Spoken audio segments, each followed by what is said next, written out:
That's one of the amazing things, honestly, about getting to work on Gears is we are a really tight game as our starting point. We feel like as stewards of the franchise and stewards of the gameplay, it's on us not to break that. We moved from Unreal Engine 3 to Unreal Engine 4, so we had to rebuild systems from scratch, and so how do you make it feel like the previous game? And then once we had that in the can, then we started talking about, okay, now where are the places we can innovate? Biggest thing that players are going to see when they step into the game is this new combat mechanics, and they all revolve around cover. You look at what are some of the problems you get into, and that was one of the problems we had with close cover. Like occasionally you get that situation where two people come onto the same piece of cover and it looks kind of silly. It's a naked gun moment of the two pistols, you know, and throwing the guns at each other. We talked about, okay, well, mantle kick is a way now, but how can we make that more skill-based and more aggressive? And that was where vault kick came in. Is there a defensive version of that? And that's where yank came in. So we have this yank and shank where you can grab a guy, pull him over cover, open them up for this custom execution where you whip out a combat knife, stab it in his face, slit his throat, stab it in the top of his head. I mean, it's Gears, right? People love the gore in Gears of War, and people love the executions, and so we were trying to find other ways to do it rather than just always a DB no finish. We felt like the combat knife finishing move was a way to do that. So that's one of the biggest additions, is this defensive sort of alternative to mantle kicking. I think the most core thing to Gears is cover. That's number one. How can we make cover dynamic? How can we make the battlefield change? You look at meat shielding, you look at the Mauler shield, like those are forms of dynamic cover, and we were like, how can we take that idea and push it even further in Gears of War 4? And that's what you see with pods and the nests. So in Gears 4 we have these pods. You're always running this risk of when you decide to shoot a pod to take it away from the enemy, or if you're hiding behind a pod and it gets shot in front of you, every pod has a potential to have a juvie inside of it.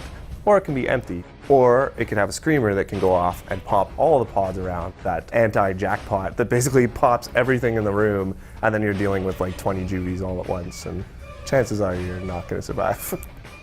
For us, like, playing with wind came out of this desire to play with cover. So we have these wind flares. Basically the idea is like Sarah has been ravaged by weather since the emulsion was annihilated using the emulsion countermeasure. The way the planet has reacted is these massive weather patterns that create these wind flares that are like part tornado, part fire. Everything on Sarah is turned up to, 20. It was really interesting to take this idea of this environmental element and then make it part of really interesting gameplay, to the point where when you get to the storm wall, it's this kind of its own boss fight. You're fighting the wind in this huge battle. Those are all over our game. It's not like a one-off scripted thing that we did. It's an entire system that we built. It's a really procedurally driven system that is really interesting in it. Bending your projectiles and throwing your grenades and having your grenade come back at you because you're throwing into the wind. You'll notice that the enemies are also being affected by the wind. They're stumbling around, you can cut them out at the knees, and when you do kill somebody, you're gonna see them just rip off into the distance like they're in Twister. There are some big moments that you can trigger as a player in these wind flares, things that are in the world that are just waiting to be released. It might feel a little bit crazy as an idea, but honestly, like, Sarah has razor hail and giant Brumac monsters with guns strapped to them. Like, that's the liberating thing about Gears, right? It's got this grounded in military realism mixed with this over-the-top planet, over-the-top creatures, over-the-top moments. One of the things that's sort of very different about this game is that it's not a sort of planet-wide battle or war for the survival of humanity, at least not yet. The game is one night in the woods with these three characters trying to survive to find out what this new threat is. Like, what are these creatures that are taking people? Obviously we're shipping with split screen, again, because you got to ship split screen. We're taking it from 4-player co-op back down to 2-player co-op. But one of the cool things is that we're actually introducing a selectable character for player 2. So player 1 is always JD, but player 2 can choose to be Kate or Del, and so you can go in and experience the game from their perspective.